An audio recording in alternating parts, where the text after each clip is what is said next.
Hello and welcome again to another webinar from NAHT Discovery Education, where we'll be looking at advice for the current times.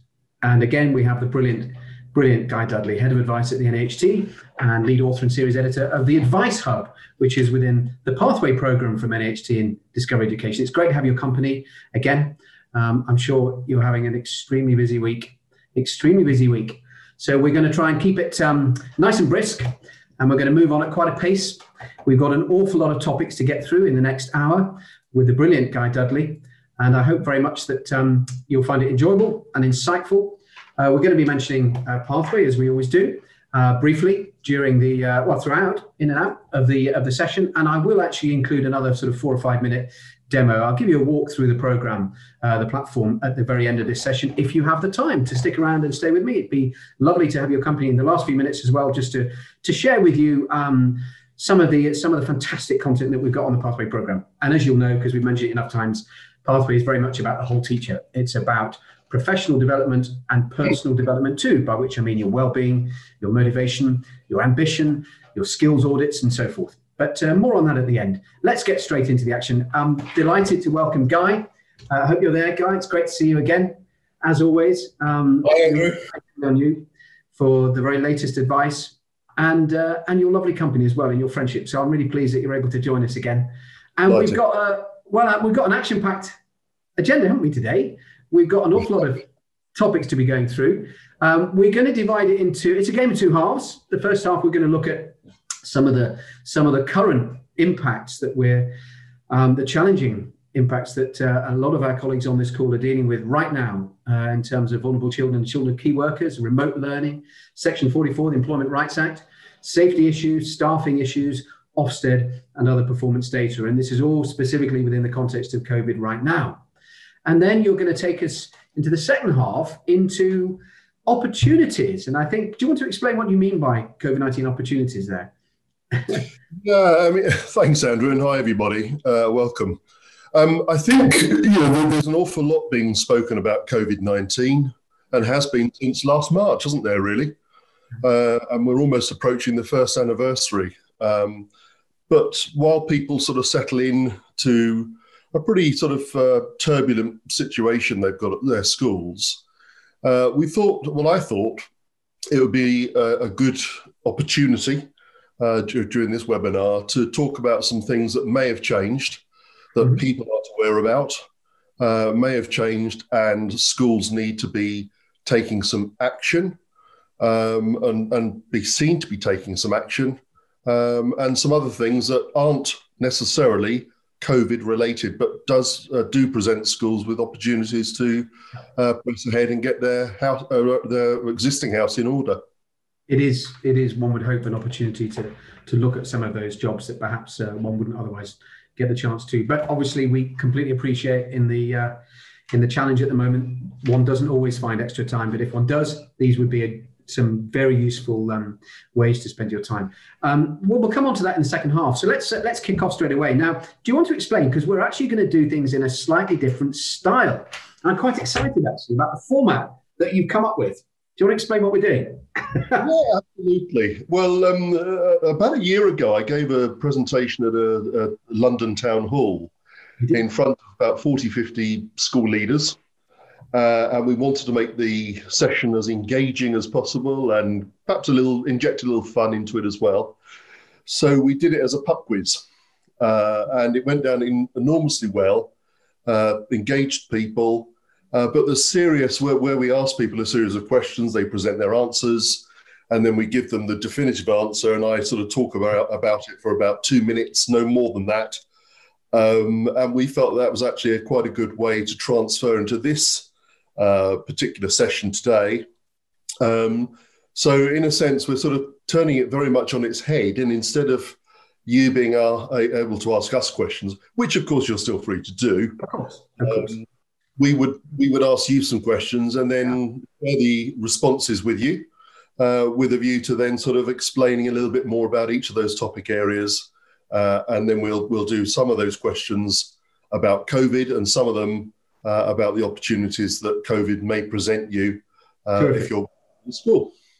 And these questions are going to be multiple choice, and your answers are anonymized, so we won't be seeing anybody's name. We're not going to be calling on any individual to put their hand up and tell us, and we're not going to be putting you on screen unless you wish to. These are anonymous polls, aren't they, really? And we're going to share the results, which again are anonymized, and then you're going to give us your definitive, insightful answers, as you always do. But we're going to start with an intriguing way, aren't we? We're going to do a quick lesson warm-up. We're going to do a general knowledge quiz, aren't we? Absolutely. 5 questions, just to get everyone in the spirit. Yep. And I'm just keeping my eye on the participant list, making sure that they aren't dropping off.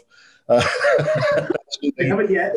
Time. But it's really just to give you a little mental warm-up, and also then that will lead us nicely. We'll segue nicely to the meat of the discussion today. But I think you'll find the questions quite useful. Some of which are there to sort of test your memory, perception. Some of them are there to test your knowledge, but all are relatively straightforward. So I hope you enjoy them. Shall we kick off with the first one then? Hopefully you can see it on your screen now. Well, we're actually going to present, we won't normally do this with all the other bigger questions. We're just going to do one question at a time, and Guy will answer it one at a time. But for this quick little warm-up, we're presenting you with, I think, about 5 questions. So quick as you can, when was the £2 coin first introduced? Have a look at where you think that is. Of the last 4 secretaries of state for education, including the current incumbent, who has served the longest period? Might surprise you, that one. When was the first mobile phone call made in the UK? Gosh. When was the national curriculum introduced? And when was Channel 4 launched? I'll shut up and give you time to finish your answers on those, and then we're going to share the results. Might surprise you. I was there when you did this, actually, Guy, in the town hall in London, and some of those answers really surprised me, and I have to say they made me feel rather old. But it's a good way of orientating yourself, isn't it? And helping us to see, well, how time flies. It is, and I think it's one of those that help test people's memories, help test their sort of perceptions of everything. Yes, you would, Linda.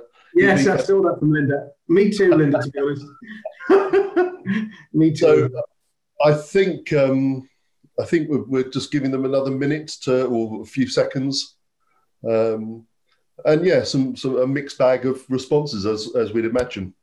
So I think we have the answers now. Is that right, my colleague Bob? Yeah. So we're sharing the poll results. Do you want to talk us through? Yeah. Right? So when was the £2 coin first introduced? 1998. That was when it was first introduced into circulation. So the majority of people got that right.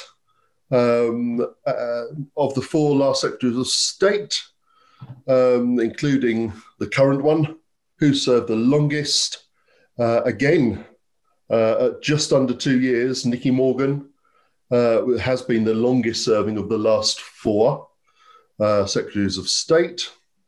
This is a few people, but delighted that the majority have got it right. No, actually, they haven't. My misreading. It was 1985, the first mobile call was ever made in the UK. But when you think that was 36 years ago, that's quite extraordinary, isn't it? How that time has gone by. Wow. National curriculum, when was it introduced? The majority of people who got this right, it was 1988. Again, 33 years since that's been around. And Channel 4, oh, interesting. We've got a real mixed bag of results here. But the correct answer is 1982.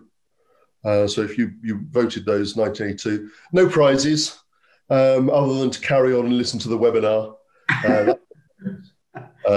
But I hope that just sort of gave you a little bit of, a mental limber up, and also just sort of got you thinking that, things aren't always as they seem.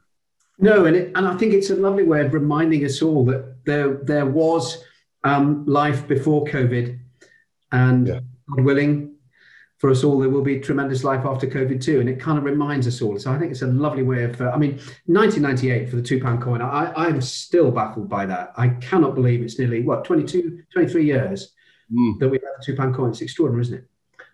I have no track of time. It's extraordinary, which is why I didn't realise that I'd actually been married for the same length of time, just over 22 years. I had no idea, but there we are. Time flies when you're having fun. Shall we move swiftly along to more serious matters and really, really important. And again, we're looking forward to really, the purpose of all of these webinars is to benefit from your insight and the very latest advice. So shall we kick off with the first question then, which is around vulnerable children and children of key workers. So hopefully this one will come up. There it is. For how long do the current restrictions activated on the 5th of January 2021 apply? How long will these restrictions be with us, do we think? So have a look at that. And I'll say those immortal words, vote now.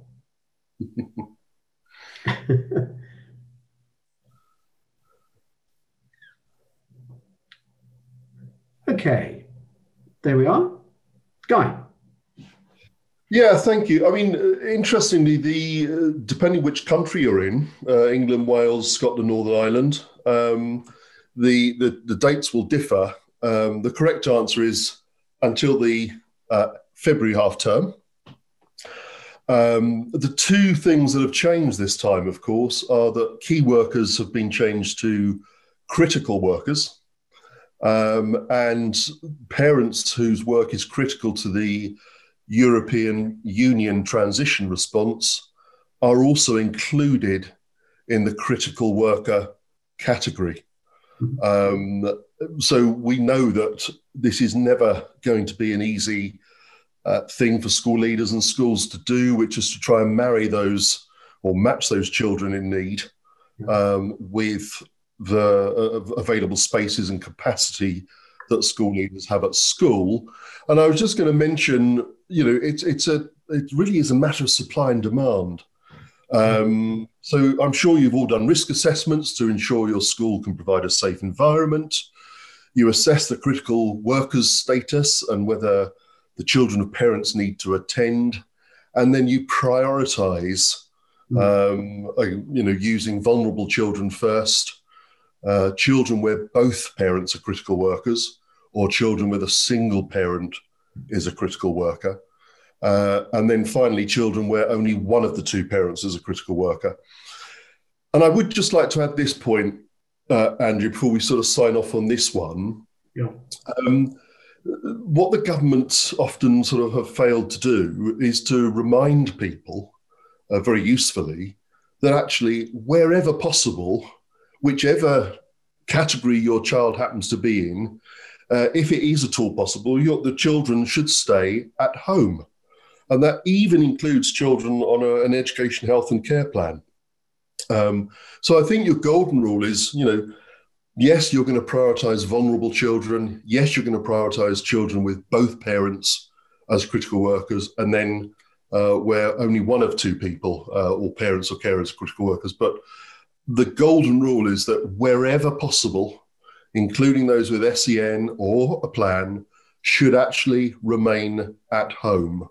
And of course, just to finish on that point, the current lockdown arrangements that apply in England, and different countries will have different dates, will actually go on until the end of March. It's just the schools' lockdown arrangements are going on until the February half term. So I hope that's clarified a few things for you. And all of this information we're discussing and touching on today will be available in a paper that will be available to all listeners at the end. The point from Rachel, sorry, Guy, the point from Rachel there, just to clarify again, that those children with EHCPs really should be expected to be at home or in school. Yeah, absolutely, wherever possible. And, we've heard this from even heads of special schools. Yeah. Those children, wherever possible, should be at home, especially if it's the best place for them to be. And often it is children with an HCP. I think there's an automatic understanding out there any child on a plan should be offered a place. They could be offered a place in the event that they can't be looked after safely at home. Okay, yeah. But the criteria is about the parents. It's about the key workers, isn't it? That's the criteria at the moment. It is, absolutely. Absolutely. Okay. Do keep your comments and questions coming as always. We're going to try our absolute best to get through them, but we're going to move on to another question, and it's around remote learning, Guy. Is that right? So we're going to, here it comes. Does remote learning have to be live? Yes, no, or I'm not sure. So place your bets now. Always wanted to say that. A hidden vocation, Andrew. Yes. So, let's results, and Guy, if you can talk us through it. Yeah, absolutely. Well, the government used what was called the temporary continuity direction powers to place an obligation on schools to provide immediate access to remote education for all publicly funded pupils if they were absent because of COVID, with effect from the 22nd of October. There is nothing in the legislation or associated guidance that requires schools to do live lesson streaming. And whilst the overwhelming majority of people answered correctly, perhaps the value of these sessions are that you derive some comfort from knowing that you're doing the right thing, that you understand why you're doing the right thing, because there's nothing in the legislation that compels you to do that. And the government have also pointed to other materials that could be derived or obtained from the British Educational Suppliers Association, as well as subjects associations and societies. And materials that are also used in lessons, such as worksheets, can also be used. And one piece of final advice that the NHT very much support, and I think they support it because, like most things, they support its common sense. We recommend, and I recommend strongly to you, that the school has a clear written remote blended learning plan in place that works in their context and is shared with pupils and their families so they know what to expect. Now, I know, because it's been covered largely on the media, hasn't it, Andrew, that some schools are finding it particularly difficult to get laptops for children. Many children living in deprived areas don't have access to the internet. And that's why it's important that you have a plan that's appropriate and relevant to your setting. And of course, you can't be held responsible for things that are not within your control. So I think you just have to have a written statement around that you can get your governing body or trust board to approve. And the reason we suggest that is that it's the employer who has the responsibility for remote learning, not the head teacher. So it's the employer. The responsibility is still there, but it's generally speaking your governing body, your local authority, or the trust board that will have that responsibility. So it's really important to have a simple statement signed off by them about what you are able to provide. And of course, getting the materials and the facilities for children to learn at home is something that's really outside of your control. The key is to do what you can and to do what's within your control. You can't do any more than that. I'm going to suggest that please, everybody, continue to share your comments and questions. It's so important that we have the opportunity to do that. And if we don't get through them all today, because we really want to get through 12 topics as quickly as we possibly can, please continue to make your comments, and everybody's reading them, I'm sure. And I'm sure hopefully people are responding to one another, perhaps individually, if you have answers to other people's questions. And don't forget, you can always get in touch with the NAHT advice and Guy and Guy's team for particularly around, we've had quite a few comments around special schools and how they seem to be placed under quite considerable pressure at the moment to keep places available for pupils. So I think that's a really important one that I'm sure the NHT can really provide some help and support on that. So I'm seeing those questions. I'm just not necessarily asking them all, but is that okay, Guy? I suggest I'm directing people to the NHT for, that sounds a tough one. Absolutely, yeah, not a problem at all. Particularly if they're being lent on unfairly.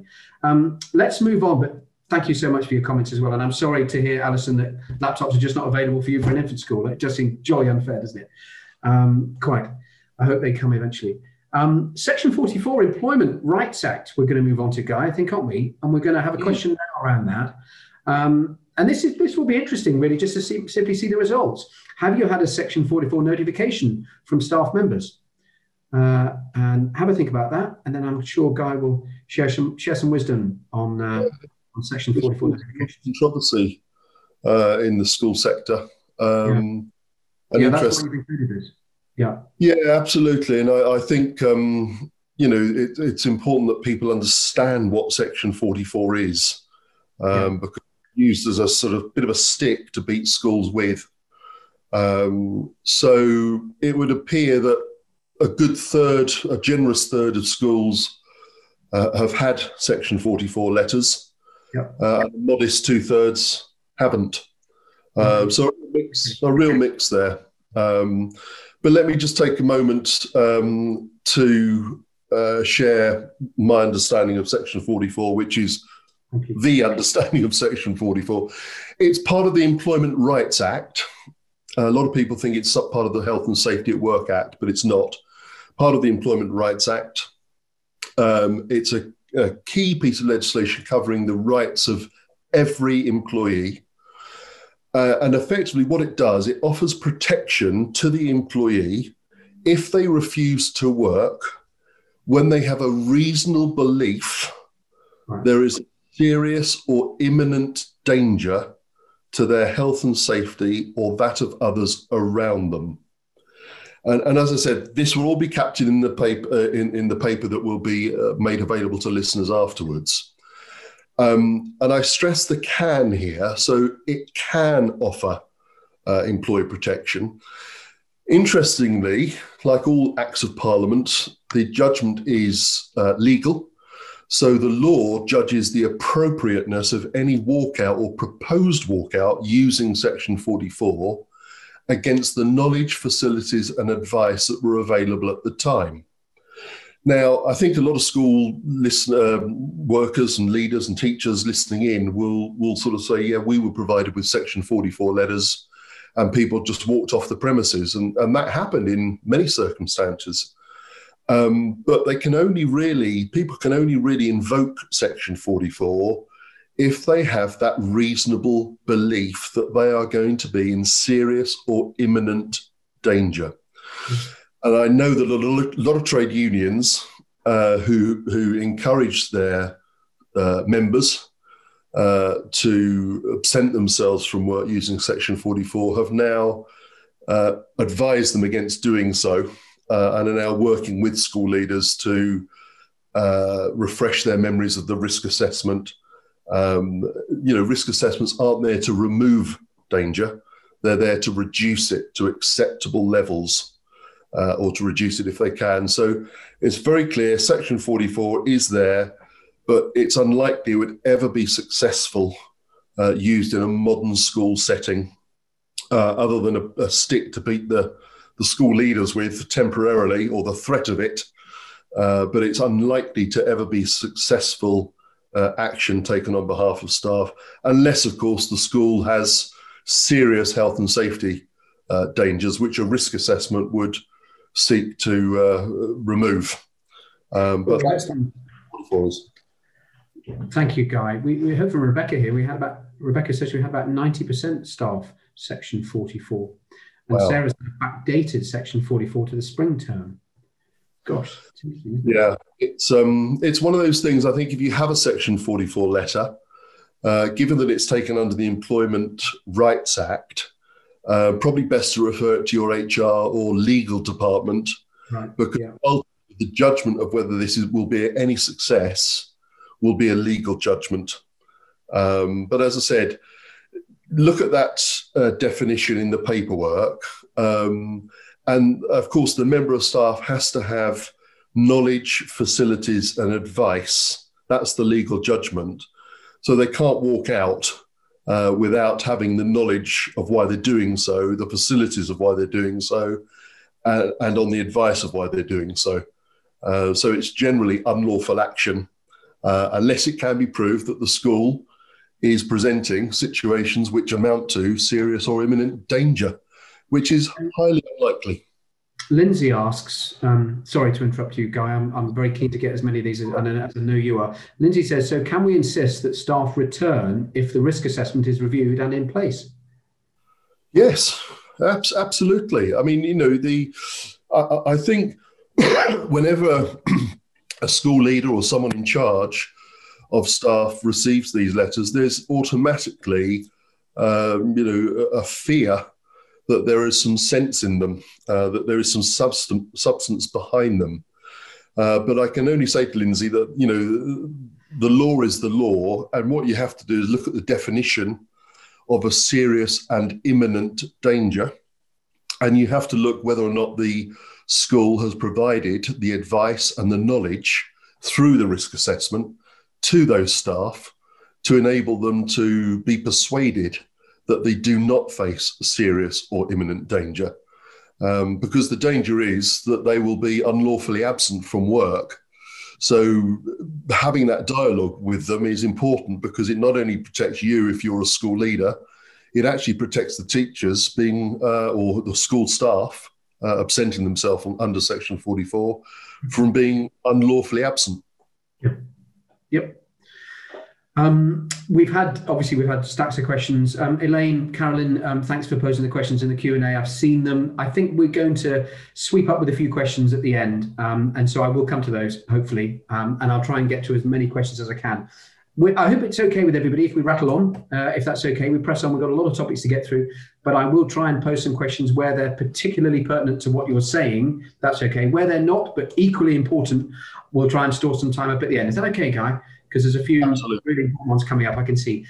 Should we press on with staffing issues now? It's kind of related to what we were just talking about. And we have a question, which we're going to pose for everybody. And the question is, safety issues. Safety issues. Oh, okay. Like one. What are the minimum and maximum temperature? Oh gosh, this is a controversial one, isn't it? I remember as a primary head teacher myself having a few discussions around this with colleagues. What are the minimum and maximum temperatures for classrooms? What do we think? Yeah, it's always an interesting one. And I'll tell you why it's relevant in a moment as well. Done. So, okay. Congratulations, everyone. There is no legal minimum or maximum anymore. Three quick points to make here. Number one, the reason we've asked it is that because good ventilation is seen to be a good way of deterring the spread of the virus, it means often schools are keeping windows open, doors open, which reduces the temperature. And schools should adopt a sensible school uniform policy to mitigate the impact of that. The school temperatures were abolished about 10 years ago by David Cameron under a piece of legislation. And there are no legal minimum or maximum. It just has to be reasonable. Of course, that's a judgment call. It is. It doesn't really help us, does it? Absolutely not. A government giving us choices. The World Health Authority recommends 16 as a minimum temperature, if that's a guide for people. And the reason I put those temperatures in the poll is that there used to be temperatures applicable to schools, and 15 was a temperature that was applicable in areas where they would expect it to be, where there would have been physical activity, so like a gym or a pool. 18 was the classic school classroom temperature, and that's the temperature a lot of people like to stick to. Why not? And 21 was the area, agreed to be the reasonable temperature that you would expect in areas of low activity. So things like the sick bay, for example. So I would still suggest 18 is probably a good one to run with, because the recommendation of 16 is a minimum. But I think it's important that people recognise that, because it's important to keep schools well ventilated at the moment. Isn't it? The important thing there is make sure you've got a reasonable temperature in the classroom. Otherwise, children will find it difficult to learn. I know I'm preaching to the converted. And secondly, try relaxing your school uniform policy. If that helps the situation, there's nothing to stop a school relaxing its school uniform policy for a defined period. Quite right. Interesting. Thank you, Guy. Great comment from Kelly, actually. Thanks, Kelly. The HSE advice on air conditioning and ventilation is really helpful, even though it was originally intended for European schools. Yeah. So that's something we could turn to. Absolutely. I mean, the Health and Safety Executive website, the HSE website, is pretty much the definitive Bible for anything related to the comfort and safety of children, as well as our advice, of course, on our hub, Andrew. Yeah. Kelly says this is actually on the NAHT website as well, which is great. So we'll pause for a quick question that isn't quite related, but it's an interesting one from CT. Thank you. Can teachers dictate what group size they're happy to teach? Something they do not want to teach above a group of 15. Gosh. Yes, there's currently no guidance at all from the government on the size of bubbles and classroom sizes. I think it's really for the staff and the school leaders to sit down and decide on a supply and demand basis what can practicably be achieved. Having said that, the government have published, unsurprisingly, some principles that bubbles should be consistent and small and concise, in the sense that they shouldn't be moved around too often. So the smaller the better, the less mixing the better. All of this is common sense. And I think rather than dictate, I would suggest that if anyone's got strong views on it, that they get together with their colleagues and their school leaders to come up with a sensible bubble plan in the absence of anything else from school leaders or the government. I think that's sound advice. Sound advice. Before we move on to staffing issues, which we're about to do and present another question, I just wanted to share an interesting comment from Deborah. Deborah, thank you for sharing this. Formal complaint received.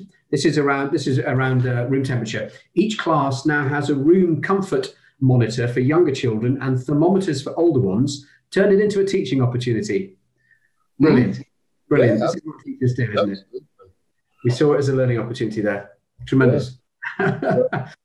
Just to remind everyone that Guy's notes for this webinar will be circulated. I think we're going to do that either tonight or tomorrow morning. So we're going to make these available for everybody who's on this call. So please don't feel you need to scribble lots of notes. We're going to share Guy's notes with you after this. So shall we move on to the next one, Guy? Staffing issues. We have a question for everybody now. Get ready. Can an employee avoid a procedure by resigning? Gosh, these are coming at us from all different angles now, aren't they, Guy? Can an employee avoid a procedure by resigning? But that is what a head teacher's in tray is like. There are so many disparate issues and challenges, and you have to pivot from one to the next in a heartbeat. So what do we think? Oh, look at that. People have already answered. What do you think? The reason we've asked this question is that there's a lot of people approaching the NAHT, as you can imagine, saying, well, we're halfway through a capability, or we're halfway through a sickness absence meeting and COVID hit, and we've taken the advice of our legal representatives or HR or the NAHT and suspended it until, we've frozen it until we can thaw it out when business returns. That's why we had the question. But I didn't want to ask that question. I wanted to ask, the question we've asked, because some employees may decide to resign and to try and avoid the procedure. And the answer is, it's really two of those three. It's no, and it depends. They can obviously avoid a procedure by resigning. If the employer allows it. But it's the employer's discretion, which is why it depends. So if someone is facing a capability procedure, and they'd rather not go through it, which is completely understandable, and they choose to resign, the employer can continue with that procedure throughout their notice period. So while they're serving their notice, which is generally a term, maybe more if you're a school leader, the school may continue to pursue the action that they were taking before lockdown. That may be particularly true for safeguarding issues, for example. But if an employee resigns and the employer is sort of saying, well, it's not a huge thing, it's persistent lateness or poor conduct or sickness absence, there's no real merit in us pursuing this for the sake of the sector or other schools, then they do have the discretion to allow that person to resign and effectively dodge the bullet of an employment procedure. So the strict answer is no, they can't avoid the procedure, but it will depend on the employer's actions thereafter if they choose to sort of allow the employee to dodge the bullet with good reason. Understood. Yeah. Thank you.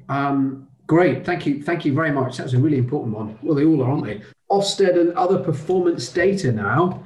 This is the concluding piece of the first half, where we're looking at the impacts of COVID. And the question in front of you there is, are there going to be Ofsted inspections during the remainder of the academic year? Gosh, this is a controversial one, isn't it? What do we think? No, yes, it's business as usual for certain categories of school. That's where the bulk of answers are going. Yeah, it's an interesting one, isn't it? There we are. Okay. So 3/4 of people said for certain categories of school, and they would be right. So just to give you a definitive position on this, Ofsted will carry on monitoring schools or inspecting schools under monitoring inspections that are judged as requires improvement or inadequate. Right. This is to ensure that leaders of those schools have the support they need and are focusing on what help the school will need in those circumstances. They'll also carry out Section 8 inspections if they have significant concerns about a school. Those concerns might be over performance, might be over significant complaints being levelled at the school, or could be about health and safety. So yes, for certain categories of school, so anyone who's judged as requires improvement or inadequate, they may still receive a monitoring inspection from Ofsted. The latest accountability update, which I've included the link for the remainder of the year for schools and colleges, I've put in there because it's quite a significant document. But this question was very much narrowed to Ofsted inspections and whether they will continue for the remainder of the academic year. So there's your answer. Yes, for schools that are required it requires improvement or judged to be inadequate. Okay, brilliant. So when you get those notes, everybody, do click on that link that Guy has kindly supplied to have a look at the accountability update that was published by the DfE. So definitely worth a look. And thanks for including that in the piece. It's always quick and easy when you do that, Guy. Thank you. There's a few very helpful links throughout this piece. Well, we're going to, we're probably a little over time, but that's okay. We're going to have a look at the second half of this important webinar now. We're going to look at, well, I realise people haven't got an awful lot of spare time, my goodness me, but if they were to have, then here's some very interesting jobs that one could catch up on. So should we launch straight into the first one? And that's school website, Guy, isn't it? Absolutely. So we're going to start with a question. Does our school have to have a website? There we are. No, yes, it depends. I love that answer, it depends. It's usually the one I go for. Oh, definitive number here. Are they mostly right? Yes, the school does have to have a website. Cool. It doesn't necessarily have to be their website. It could be hosted by another school. For example, if you're a federation, one school may host the website or a part of a multiple academy trust. But somehow, by hook or by crook, your school has to have a website either in its own right or through the employing body, the academy trust or the local authority. So the answer is a very clear yes. The reason I've put it here, Andrew, isn't by accident. The regulations that govern school websites were changed, and I wouldn't criticise or condemn anyone who didn't spot this, but they were changed on the 20th of November last year. And the reason they were changed was that the performance data that went on, that normally goes on the school websites, of course, didn't happen last year because there weren't Ofqual graded exams. There were CAGs, which were centre assessed grades. And that's what prompted the change to the website. So this might be a job for someone possibly in the office, possibly a non-teaching role, or possibly a teaching role, where they take a particular interest in the website because it is very much the school's shop window, and they all need to make changes. We've put the link to those changes into the document.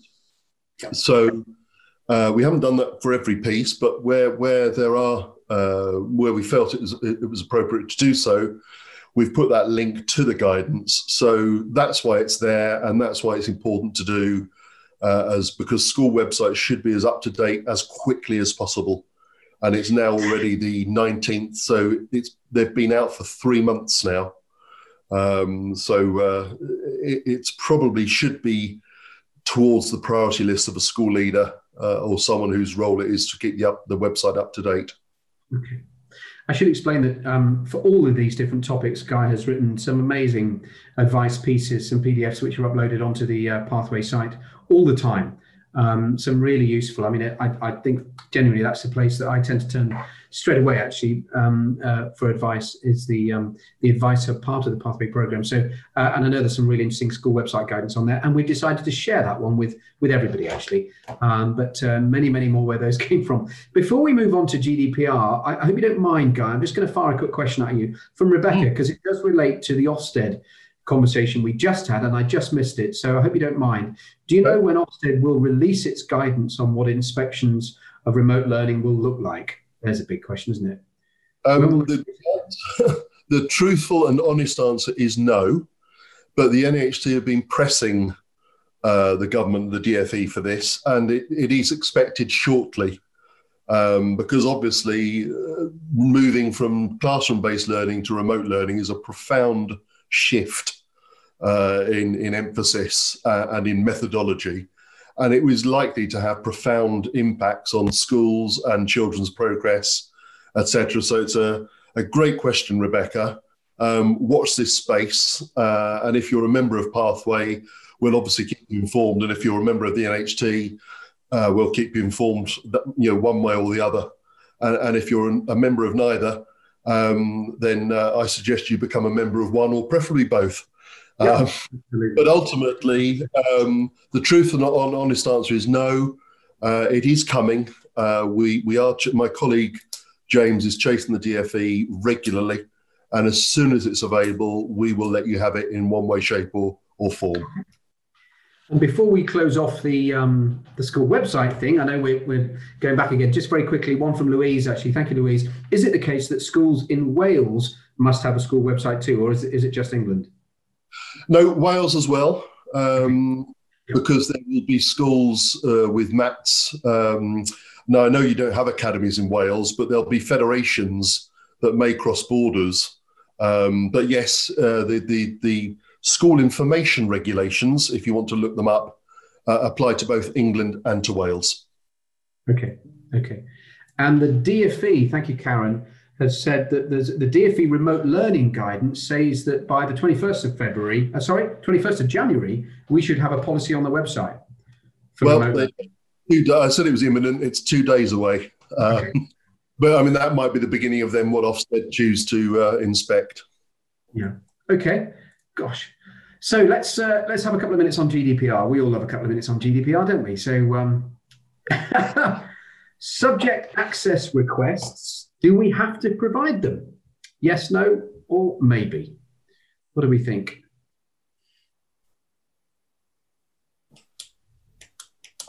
little bit more split this time, a little bit more split, but still a majority. So the majority, over 2/3 are saying yes. What do we think, Guy? The answer is yes. Okay. You do have to provide them. And if anyone's ever done a subject access request, and there's guidance on our website, on the Pathway Advice Hub, they can be quite monstrous to do. They're quite a challenge for people, and every school should have, if they haven't by now, appointed a data protection officer, so someone who acts as the conduit for everything GDPR related. And of course, they have to be responded to within 1 month. Right. And of course, when they came out, when GDPR came out, we challenged the ICO, the Information Commissioner's Office, because we thought if someone had lodged a request right at the end of July, the school would be effectively closed across the summer. They would not be able to comply with that request to respond within a month. The ICO, however, fairly ruthless when they have to be, but even in equal measure, very reasonable if you contact them. And if you do receive a request, you do have to respond within 1 month unless you've got good reason that you can't. And one of those good reasons is that the school would be closed. And therefore, you just have to correspond with the requester that the request will be dealt with insofar as possible upon the reopening of the school. So effectively, that sort of shifts the school closure periods out of the SAR response deadline. Carry on.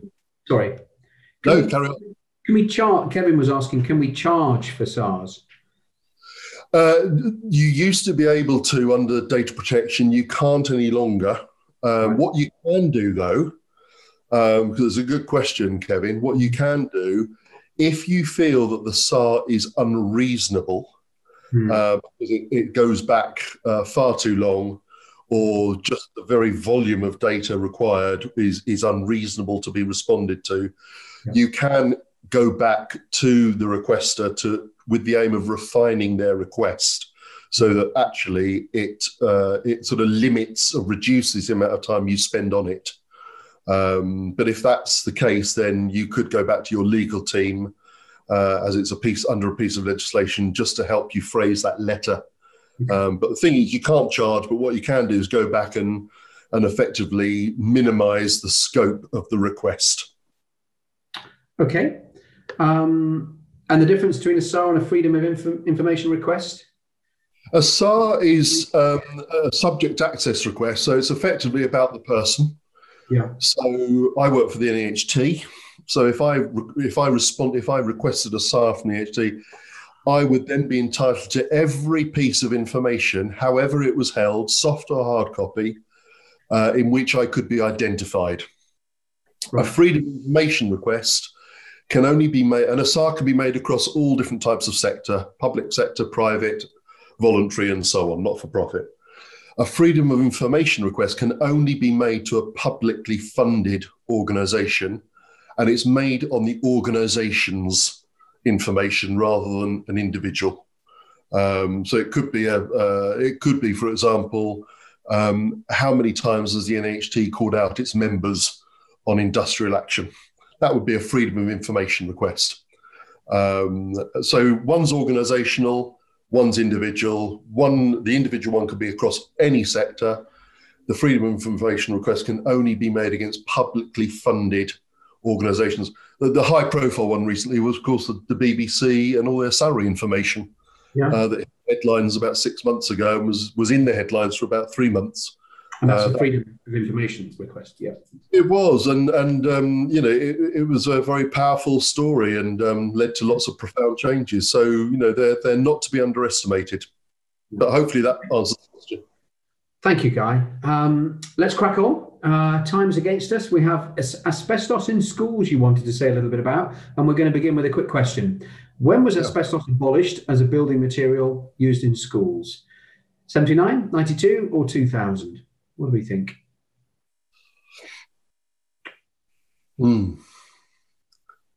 Does this reveal how long people have been teaching, I wonder? Well, interesting. Split here. What do we think, Guy? A real split and a minority vote for 2000. Well, those in the 10% have got it right. It was the 2000. I thought it was long. Yeah, it was the year 2000. It's an extraordinary, really. I mean, the reason, again, I've pressed this one is that the new guidance, which will be available again on the upload, will be uploaded for you, the link to which you can link into on the document available to listeners after this, was updated in October last year. So it's only 3 months old. And lots of those changes were brought about from Grenfell, as well as the government's change in asbestos. There's a huge parliamentary body that works against asbestos or works for asbestos. And it's a subject that shouldn't be underestimated. I know one particular case where a school failed to disclose asbestos. It was disturbed through a building programme. People made a claim against the school, and the school had to make a payment of £4.5 million to the claimants. And this was only recently. So the asbestos guidance is out. I would really recommend you or someone in your school to read it. It's actually very simple. You just need to know where it is and avoid it, or have it taken away by an accredited asbestos removal firm. What you can't do is ignore it, because I would really implore you, anyone whose school was built after the year 2000 can breathe out, because your school will not be affected. Any school built before 2000, right up until the year 2000, could and probably does contain asbestos. So it's really worth downloading that guidance and having a good look at it. What you have to do isn't huge, but you have to do something. Doing nothing really isn't an advised or recommended option. No, you made that clear. Thank you. Health and safety, moving on. We have a question here around health and safety. Are you aware of the concept of vicarious liability? Simple no, yes, or I've heard about it, but I'm not quite sure how it applies. I would expect a sort of fairly even spread across this one, yeah. Okay, that's interesting, because only a fifth of respondents have, which means it's a good question, absolutely. Yeah. It's not, honestly, this is the link to this is in our website, in the document. It's actually a very simple concept, but it's one that applies to most health and safety situations, and that's why I thought I'd raise it now, because health and safety does appear to be on most people's shortlists. So vicarious liability imposes liability on employers for the wrongdoings of their employees. Yeah. So it makes employers liable for the wrongdoings of their employees. Their defence to the liability is if they have trained that person by proper accredited health and safety experts, and you've got a plan to close the gap where there are identified risks to health and safety.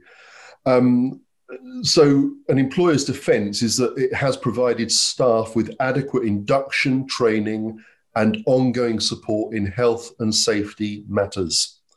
So this is why health and safety can't be ignored, because if something were to go wrong at a school and a child was injured, or a member of staff or a visitor was injured, and the member of staff who was responsible for that person being on the premises or in charge at the time had not been inducted, trained, or supported, it would effectively be the employer's fault. And that's what the concept of vicarious liability means. It's actually very simple. But it's really important that schools make sure and perhaps use this COVID-19 opportunity, and I've called it an opportunity, to make sure that everyone who's joined them in the last 12 or 24 months has been inducted. Those people who are working from home have had a health and safety executive self-assessment that they can do online and is downloadable from the Health and Safety Executive website. And he's given ongoing training and support. Otherwise, they could find themselves at the wrong end of a lawsuit for health and safety violation. Okay, thank you. We've got just 3 or 4 minutes left. We've got a couple more issues which I really want to get to because I know a lot of people have a hard stop at 5. We've done health and safety. We've touched on health and safety. We're going to have a look at a review of school policies now. Am I right? And we have a quick question for you again. Is Fgm illegal? Is the straight question. So fairly definitive answer on this one from the vast majority. But I'm sure there'll be a reason why you've included this guy. So there we are. So yes, vast majority say yes. What do we think, Guy? Yes, it is illegal. It has been illegal since 2003. Right. Cool. It's been illegal for an awfully long time. There is some updated guidance, which is why I put it on here. So the 2 reasons I put it on here very quickly, Andrew, are number one, the guidance is updated and is available on the Advice Hub. Secondly, whilst children are absent from school, maybe home learning, they may be more vulnerable. Right. Yeah. And therefore, when they do reappear, it's important that staff are alert to children who might be displaying symptoms that they've undergone an FGM procedure. Okay, so it's time to be extra vigilant, isn't it, if they're spending so much time at home? Absolutely. And again, updated advice, it wouldn't be a bad thing for your school to have a policy on this, even if it's a subset of the safeguarding advice that the school may have. And you've mentioned the Keeping Children Safe in Education effective September 2020, where there was the updates and so forth. That's why you put it on. Yeah, absolutely. And, it's really just not to, again, there's 1 or 2 other alerts for readers of this document where there's been updated guidance. These are where you might want to sort of update your school policies in these areas. And finally, a review of school practices, particularly around the SCR. Can you remember when the SCR was introduced? There we are. 2002, 2007, 2009. Oh, this is split. Good question again. Right. What do we think, guys? But I'm glad to say the majority, 36%, small majority, got it right. Introduced in 2007. Again, one of those things that could easily be overlooked when a school is operating on a skeleton staff or on a reduced staffing level, especially when recruitment has taken place, whether it's taken place remotely, because everyone must know that the single central record is where you keep a record of all the hiring and recruitment activity and resourcing activity your school has undertaken, and record all the safeguarding checks that you've undertaken against that person you've hired. So where things may have been a little lapse or relaxed since COVID, it's really important that someone who's responsible for the single central record, and it's often a member of the non-teaching staff, possibly the school business manager, possibly the deputy or the assistant, possibly a senior teacher, doesn't lose sight of that. We've also put on there other things, practices like school uniform, school complaints, EHCPs and social networking and online safety, all of which we think are relevant to this current period and all of which are covered on the Advice Hub, Andrew. Yeah, absolutely. Well, I have the privilege of reading all of your advice pieces and uploading them onto. I won't say editing them because I don't need to edit them. You've edited them, but we've authored and edited them. But I put them up on the Pathway program every week, and so I know there are now hundreds of PDF documents for all the different topics that we've been discussing today, and many, many more. So do check those out. Well, unless there's anything else from you, we've gone slightly over time, and I'm going to just put aside 4 or 5 minutes if people can still join me for a quick walk through the Pathway program, but I won't be remotely offended if you have to jump. But if you'd like to stay, please do stick around. Guy, we're going to join you again on the 9th of February. I can't wait. Advice for the Current Times, Part 3. Is that right? You're going to... Absolutely. Who knows when these current times will end? I was going to say... Advice for the Current Times in the year 2026. Brilliant. Well, let's see. I don't want to end on that note. Thrilled for you to join us. And as always, and I can tell from the chats and the comments, we really, really appreciate it. And I'm sorry if we didn't get a chance to find your question, but I can only echo the colleagues on the call here saying thank you so much for the information. Much appreciated, Guy. You're an absolute gem. And we'll see you in, a couple of weeks' time? Goodbye, everyone. Take care. All the best. So if you are able to stay, I'm going to do a very quick walk through the Pathway program. But as I say, won't be remotely offended if you have a hard stop. But I'm just going to walk you through the program very quickly for those who have the time, and just share a few screens. No more than about 3 or 4 minutes, I hope. I hope you can see it. It's the online CPD program that we've been talking through throughout, and it's absolutely designed to support professional and personal development. And really the purpose of Pathway is to help you to become a reflective practitioner. It really is. I had 21 years working in schools, including a primary headship, 2 primary headships actually before I joined Discovery Education. And I've always been rather obsessed about what reflective practice actually looks like, what teacher empowerment looks like, and what teacher motivation looks and feels like, and so forth. And that's really what we're after here. We help you to orientate your career, identify your motivations, audit your professional skills, and map out your career ambitions. We help you to navigate your way to where you want to get to in this career by completing a whole suite of online courses, and we have new courses every year.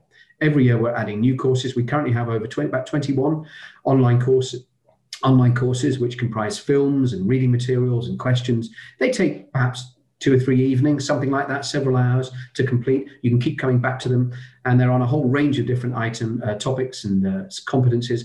And I'm going to share that with you in a couple of minutes' time, all the different courses we have at the moment.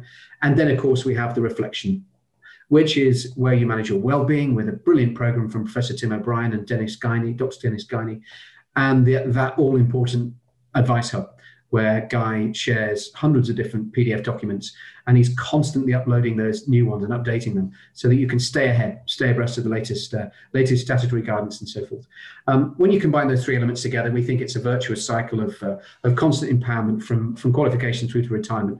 And we're really passionate about helping to really support teacher efficacy and empowerment. We really want to stop the flow of teachers out of the profession, which we think is not sustainable, and we want to really look at why. And I don't think it's just because of a lack of CPD. I think it's a lack of personal development, perhaps, if I may say.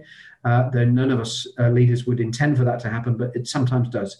It has an attritional impact on one's well-being and motivation and ambition, and that's what we're after here. So just swiftly moving on, the first section is orientation, where we have the guide to motivation, which includes opportunities to build your own motivation plan within your career, within your current role, looking at your job description, which very few people look at again once they've got the position, but you need to keep coming back to your job description, looking at which aspects of your current job are motivating you and which aren't, and why, and what you can do about that. And it's a fascinating guide to motivation. Skills audit, where you can audit your teacher skills matched against the DfE's teacher standards, but also your leadership skills or aspiring leadership skills if you're not a leader yet, or your current leadership skills and competencies. Identify areas for development and strengths, and also your career map, where you can chart your goals and aspirations for the long career that you're going to have and flourish in. Not only your professional roles that you'd like to secure in the years ahead, but also those extracurricular activities and other ways in which you bring so much extra value to your school, whether it's managing school productions, whether it's hosting inter-school sports competitions, you name it, all those different things that we do that get us out of bed. You can map all of those in the years ahead, how you want to develop those. And then thirdly, on your career map, we strongly encourage you to map out your health and well-being goals too, because it's the whole teacher. So what are those different things you're going to do to stay fit and healthy and to have positive well-being in the years ahead? And we ask you to put all of those into your own private career map, which is just for you. And you can keep coming back to that with our career mapping tools and change it and edit it and tick things off as you achieve them. The online courses, as I mentioned, it's actually 21 now. We're adding them all the time with a whole range of different authentic leaders, lecturers, teachers, authors who've done this job and continue to do this job. Many of them are still head teachers and MAT CEOs and so forth, and deputy head teachers and other leaders and teachers, and they're able to share some of their experiences. What they've got wrong, actually, which can be very insightful and fun to listen to, actually, when we share things that went wrong, but also share some wisdom, by which I mean what I shall do on Monday. I've always believed in wisdom, what I shall do on Monday. Let's have some tips and strategies that are going to make life even more enjoyable and motivating for you on Monday. These are not master classes where you're being lectured at on the assumption that you don't know what you're doing or that you need to do it better. I think too much CPD implies there is a deficit in your current practice. We're taking a different approach. We're inviting you to a whole series of roundtable filmed discussions where you feel you're kind of there. And then we ask you a series of questions after those films, very interesting discussions with authentic teachers that join us for these discussions. And then we ask you a series of coaching questions to really get a sense of how you feel and what you think, because we think the craft of teaching isn't just about what you know, it's actually about how you feel. And that's inextricably linked to your motivation and your well-being. It's what you can do with what you know. It isn't just your professional knowledge, it's really your motivation and your well-being that goes to hand in hand with those things. And the people who deliver these courses get that. I think they're whole people, if I may say. These are some of those topics that we're delivering courses on.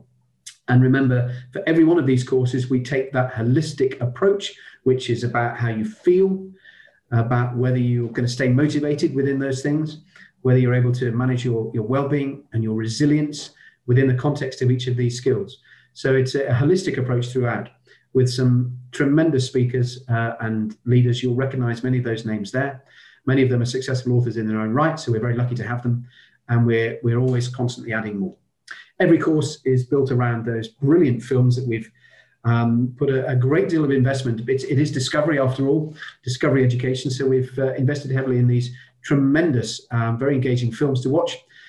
Get a glass of wine after work, if you're able to, sit back and relax and watch some really interesting films that will make you laugh and hopefully will inspire you to really think about these important issues that we're addressing. Every unit has a different activity. Read the introduction, watch the film, read the thought piece of academic writing rooted in experience and research of the authors who write them, and then answer the questions for reflection. And unlike most online courses, these don't close when you complete them. They're bookmarked and you can keep coming back whenever you wish to change your answers, to think about your reflections as your career progresses. So they're always open. And they combine really to create your professional learning journal, because I think the very best CPD is incremental and sustainable, and you keep on coming back to it. And then finally, the reflection piece, as I mentioned, with Professor Tim O'Brien and Dr. Dennis Guiney, who've written an amazing and very empowering wellbeing program, which includes your own little mini research program to run in your school about wellbeing for you and others, and leading to that all-important critical reflection piece. And it's a really engaging program filled with some coaching questions for you to answer online. And you can keep coming back and changing those. And then finally, the advice from the brilliant Guy Dudley, divided into those different categories. And each of those categories has hundreds of different PDF documents, which are constantly being updated so that you can stay ahead and really stay abreast of the latest guidelines and the latest deadlines and all the things that occupy your in-tray. These are just some clips, some shots from some of the discussions that we've been having with really interesting speakers. And I think it's a fresh approach to CPD, and I think it's an enjoyable one. So authored and presented by authentic leaders and teachers sharing their knowledge and expertise, delivered online, which means you can do it at a pace and a time to suit you, and you can keep coming back to top it up and refresh your memory, refresh your skills and your experience. And then we're promoting self-investment and critical reflection throughout. We really feel that it is possible to combine professional development with personal development, and in so doing, help you to flourish in this so important career, especially at the moment. So please do get in touch if you'd like to. Otherwise, thank you so much for staying with us for what has been a lengthy webinar, but I hope it's been an important one. And I can't wait to see everybody again in a couple of weeks' time when we meet up with Guy Dudley to look again at advice for the current times. Thanks for joining.